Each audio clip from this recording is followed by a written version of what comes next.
விழுப்புரம் மாவட்டம் வெள்ளிமேடுபேட்டை பேருந்து நிறுத்தம் அருகே காவலர்கள் வாகன தணிக்கையில் ஈடுபட்டிருந்த பொழுது 5 கிலோ கஞ்சா சிக்கியதில் 6 பேர் கைது செய்யப்பட்டனர்.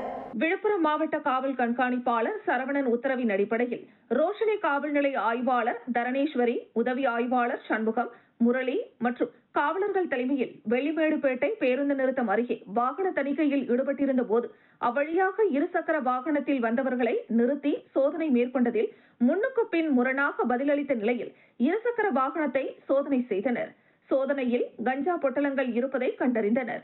இதனையடுத்து கஞ்சாவை எடுத்து வந்த நபர்களை கைது செய்து காவல் நிலையம் அழைத்து சென்று விசாரணை மேற்கொண்டது.